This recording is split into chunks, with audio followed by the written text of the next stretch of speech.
Selamat pagi, sejawat dimanapun berada. Kembali bertemu di dalam channel bersama Prof. Iko. Pagi ini kita akan berdiskusi mengenai penanganan sindrom ovarium polikistik, terutama pasien-pasien sindrom ovarium polikistik yang mengalami gangguan kesuburan atau yang mengalami infertilitas. Kita tahu bahwa PCOS merupakan salah satu kelainan atau gangguan endokrinologi reproduksi yang paling banyak dijumpai pada perempuan usia reproduksi. Kurang lebih 5-10% pasien kita mengalami keluhan PCOS. Dan saya yakin kita semuanya, teman-teman semua banyak mendapatkan kasus-kasus pasien PCOS yang datang ke kita dengan dua keluhan utama, yaitu bisa dengan gangguan haid ataupun infertilitas. Yang ketiga sebenarnya adalah sindrom metabolik, di mana pasien-pasien PCOS bila tidak mendapatkan penanganan yang baik, maka 10 tahun, 20 tahun yang mendatang, pasien kita akan memiliki risiko tinggi untuk mengalami sindrom metabolik. Bagaimana kasus ini sebenarnya? Bagaimana PCOS pertama kali ditemukan di dunia oleh Stein dan Leventhal pada tahun 1935. Kemudian National Institute of Health berupaya menegakkan kriteria diagnostik pada tahun 1990, diikuti dengan kriteria Rotterdam, Thessaloniki, dan bahkan sekarang pada tahun 2018 sudah ada konsensus yang terbaru dalam penanganan sindrom ovarium polikistik. Mengapa pro dan kontra selalu terjadi dalam penanganan kasus-kasus PCOS? Paling tidak ada dua hal yang sering menyebabkan pro dan kontra. Yang pertama adalah masalah resistensi insulin. Saat ini resistensi insulin berdasarkan kriteria Rotterdam jelas tidak diperlukan kriteria resistensi insulin atau pemeriksaan resistensi insulin dalam penegakan diagnosis. Demikian pula evidence yang menunjukkan keterbatasan penggunaan obat-obatan insulin sensitizer. Hasil yang pros and cons dalam penanganan PCOS. Masalah yang kedua adalah mengenai resisten clomiphene citrat. Selama induksi ovulasi, kerap kita jumpai pasien kita tidak berhasil mengalami ovulasi. Dan ini range-nya antara 10-40%, dan kita kenal pasien-pasien kita digolongkan di dalam clomiphene citrat resistance. Apa faktor penyebabnya dan bagaimana penanganannya, kita akan diskusikan bersama. Sebagai ilustrasi, ada satu kasus yang ingin saya sampaikan sebagai pengantar diskusi kita. Ini adalah kasus yang sangat menarik, saya kira. Pasien nyonya 27 tahun. Ia datang ke kita karena siklus haid yang tidak teratur. Haidnya terakhir 6 bulan yang lalu. Baru menikah selama 10 bulan. Setelah dilakukan tes P, uji P positif.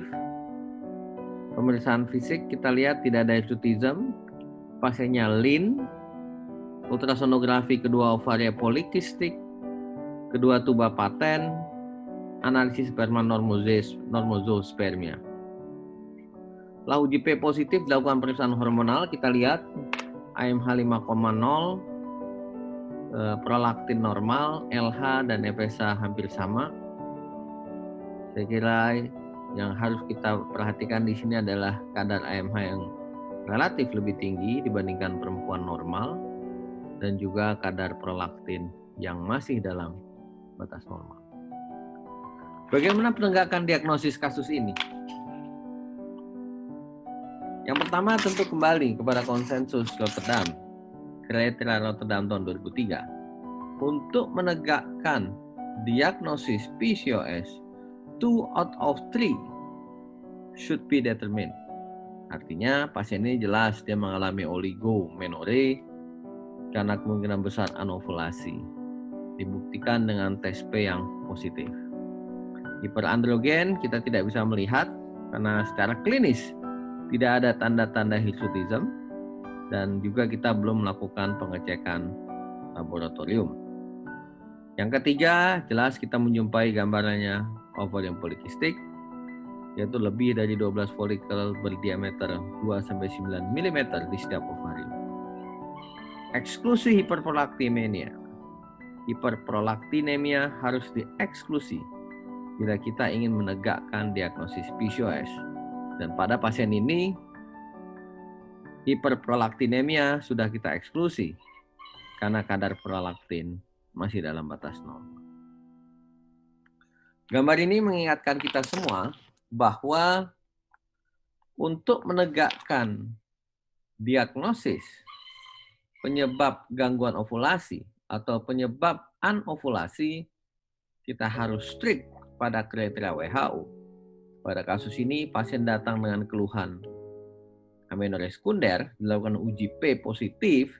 Uji P positif menjelaskan bahwa tidak ada masalah dengan outflow tract, menjelaskan bahwa pertumbuhan endometrium adekuat, proliferasi endometrium adekuat akibat adanya kadar estrogen endogen yang cukup.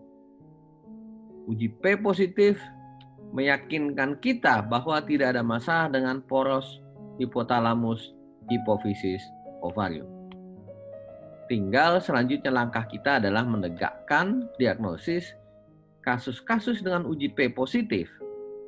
Harus dilakukan pengecekan hormon prolaktin untuk menyingkirkan apakah penyebab anovulasi pada kasus ini adalah karena hiperprolaktinemia WHO kelas 4 atau bila prolaktinnya normal seperti kasus ini, kasus yang kita miliki, kemungkinan besar kasus ini adalah sindrom ovarium polikistik atau gangguan ovulasi sesuai dengan kriteria WHO kelas 2. Selanjutnya, apa yang terjadi bila hasil uji P negatif? Tentu kita harus konfirmasi dengan uji EP. Bila uji EP positif menggambarkan, menjelaskan bahwa pasien kita memiliki kadar estrogen endogen yang rendah. Kadar estrogen yang rendah ini bisa terjadi karena dua hal. Bisa karena amenorrhea sentral, masalah di hipotalamus atau hipofisis. Bisa karena kurangnya cadangan ovarium yang kita kenal dengan ovarian failure. Sehingga kalau uji EP positif, kita harus bedakan apakah pasien kita termasuk ke dalam kelompok WHO kelas 1, sentral amenorrhea, karena masalah hipotalamus ataupun hypophysis disturbance, atau karena premature ovarian failure. Kita bisa lakukan pengecekan dengan dua teknik, lakukan pengecekan AMH. Tentu AMH pada WHO kelas 1 normal, pada WHO kelas 3 sangat rendah, atau kita lakukan pengecekan FSH dan estradiol. Kelompok WHO kelas 1 memiliki gambaran hipogonadotropin hipogonadism. Kelompok WHO kelas 3 memiliki gambaran hipergonadotropin hipogonadism.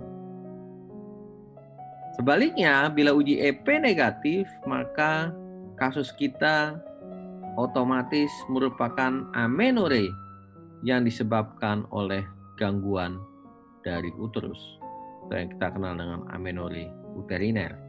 Bisa disebabkan karena infeksi, endometritis tuberkulosis, atau Asherman syndrome karena perlengketan. Jadi bagan ini menggambarkan betapa pentingnya kita mengelompokkan pasien-pasien dengan gangguan ovulasi. Apakah WHO kelas 1, 2, 3, atau 4. Bagaimana hubungan AMH dengan sindrom ovarium polikistik? Gambar ini bisa menjelaskan bahwa dalam proses folikulogenesis, kita ingat Folikel hanya akan bisa berkembang kalau kadar FSH melampaui ambang rangsang. Bila kadar FSH melampaui ambang rangsang, maka enzim aromatase akan aktif dan mengkonversi androstendion menjadi estron dan estradiol, sehingga folikel akan bisa direkrut, mengalami proses seleksi, dan mengalami proses dominans. Apa yang terjadi bila kadar AMH sangat tinggi? Inilah yang kita jumpai pada pasien-pasien sindrom ovarium polikistik. Dengan kadar AMH yang sangat tinggi, AMH ini akan menghambat kerjanya enzim aromatase, sehingga androstendion yang datang dari sel TK tidak akan bisa dikonversi menjadi estron dan estradiol. Akibatnya, di dalam ovarium akan terjadi peningkatan kadar androgen, sehingga diikuti dengan terhentinya perkembangan folikel, dan folikel yang terhenti pada fase preantral atau early antral akan menghasilkan kadar inhibin B yang tinggi. Inhibin B yang tinggi akan menekan FSH, dan FSH semakin rendah, tidak melampaui ambang rangsangnya, sehingga aromatase tidak akan pernah aktif. Inilah kira-kira yang bisa menjelaskan mengapa pada pasien-pasien yang AMH-nya sangat tinggi, kecenderungan untuk terjadinya anovulasi sangat besar. Inilah yang terjadi pada pasien-pasien PCOS. Dan data kita menunjukkan, studi yang kami kerjakan di FKW-RSCM, menunjukkan kadar AMH pasien-pasien PCOS 3 kali lebih tinggi dibandingkan dengan pasien normal atau pasien non-PCOS dengan cutoff point 4,45 nanogram per mililiter. Sensitivitas sekitar 76-75%, spesifisitasnya menggambarkan bahwa bila pasien kita memiliki kadar AMH di atas 4,5 nanogram per mililiter, risiko untuk mengalami gangguan ovulasi sekitar 76% dengan AUC sebesar 87%. Odds ratio 9,35 menjelaskan bahwa seorang perempuan dengan nilai AMH di atas 4,45 nanogram per mililiter memiliki risiko 9 kali lebih tinggi untuk mengalami PCOS atau mengalami gangguan ovulasi. Dari 4 fenotype yang ada di dalam PCOS, ya kita lihat bahwa frekuensi yang terbanyak 30%, frekuensi yang terbanyak 63% di Indonesia dijumpai adalah spektrum pasien PCOS yang normoandrogen. Itulah sebabnya kita jarang sekali menjumpai pasien-pasien PCOS kita dengan keluhan hirsutism. Menyusul selanjutnya ada yang full blown, pasien dengan gangguan ovulasi, oligomenorrhea, pasien dengan hiperandrogen, dan ovarium polycystic. Dan kita bisa lihat bahwa kadar AMH sangat berkorelasi dengan kadar androgen. Bila dijumpai hiperandrogen, maka AMH-nya cenderung tinggi. AMH terendah dijumpai pada kelompok PCOS yang normoandrogen. Kembali ke kasus, bagaimana penanganan kasus kita? Ini sangat menarik tentunya. Kita bisa lihat, ini adalah pasien yang sangat muda, usia 27 tahun, datang dengan keluhan amenorrhea sekunder, menikah baru 6 bulan. Kita lihat perjalanan kasus ini.